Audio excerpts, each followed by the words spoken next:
5 teori konspirasi kasus kopi sianida Jessica Wongso, isu lesbian hingga suami Mirna suap barista kafe Oliver. Kejanggalan demi kejanggalan di kasus kopi sianida Jessica Kumala Wongso mulai tersibak. Meski Jessica Wongso sudah divonis 20 tahun penjara, tetapi kenyataannya banyak yang meragukan bahwa dia pembunuh Wayan Mirna Salihin.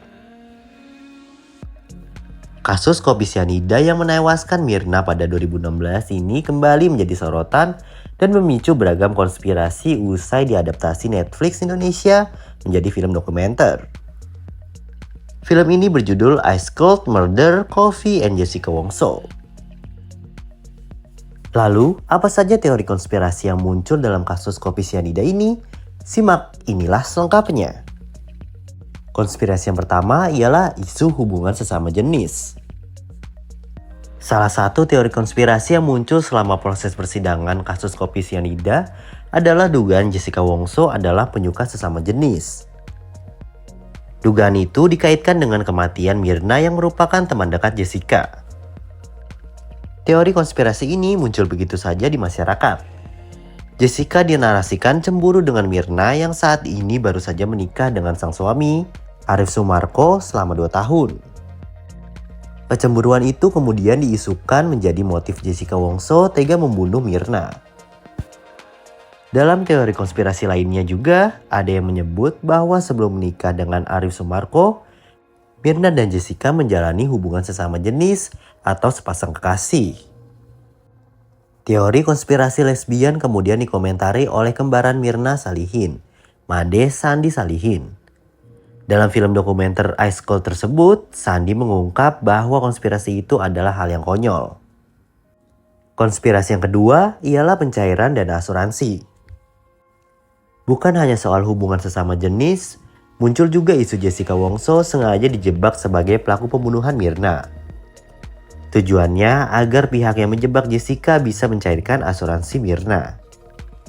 Sebelumnya pengacara Jessica Wongso, Yudi Sukinto Wibowo, mengatakan nilai asuransi Mirna mencapai 5 juta US dollar atau setara dengan 69 miliar rupiah di luar negeri. Nama ayah Mirna, Edi Darmawan Salihin, pun disebut menjadi salah satu pihak yang akan menerima uang asuransi Mirna. Namun, Edi membantah konspirasi tersebut. Ia mengaku Mirna memang memiliki asuransi, tetapi jumlahnya tidak mencapai puluhan miliar, melainkan hanya 10 juta rupiah.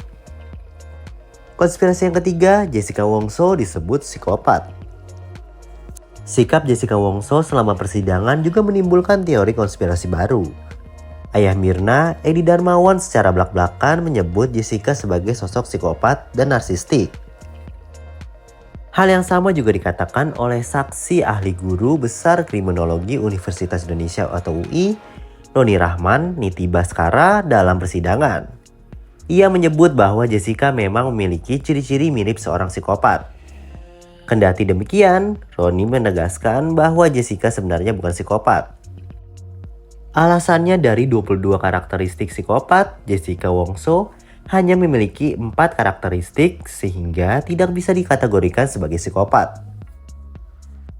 Adapun teori Jessica Wongso diduga psikopat ini muncul usai beberapa saksi ahli dihadirkan dari Australia. Mereka mengungkap adanya 14 catatan kriminal Jessica Wongso selama menetap di Australia. Salah satunya kasus Jessica Wongso adalah ancaman bunuh diri dan menabrakan mobil ke suatu tempat penampungan. Selain itu, Jessica juga beberapa kali tertangkap mengemudi dalam keadaan mabuk.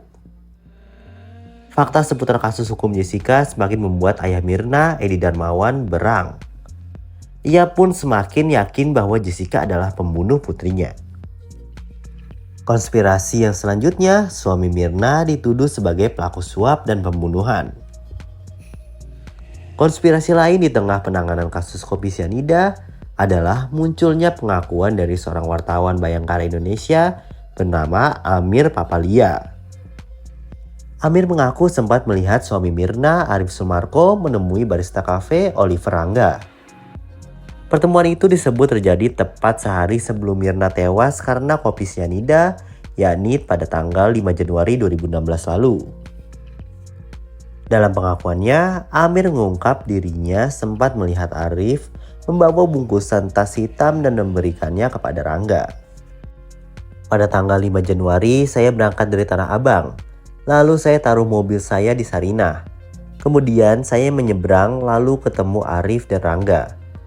Itu tanggal 5 Januari 2016 sekitar jam 4 sore. Saya lihat Rangga dan Arif. Ucap Amir yang dibacakan oleh penasihat hukum Jessica Hidayat Bustam dalam transkrip percakapan di persidangan. Kesaksian itu memicu dugaan adanya kerjasama antara Arif dan Rangga untuk menghabisi nyawa Mirna. Namun hal itu dengan tegas dibantah keluarga Mirna.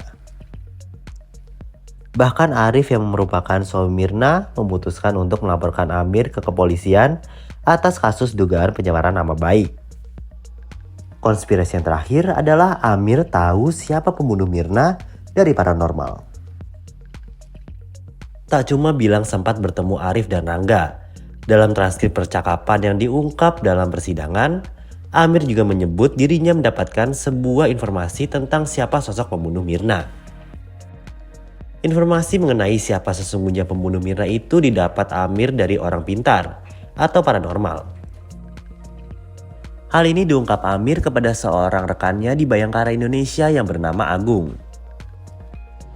Namun, Agung tak cepat percaya dengan perkataan Amir.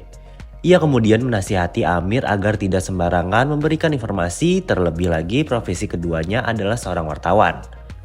Belakangan, Amir diketahui sebagai wartawan lepas dan memiliki pekerjaan lain sebagai calo.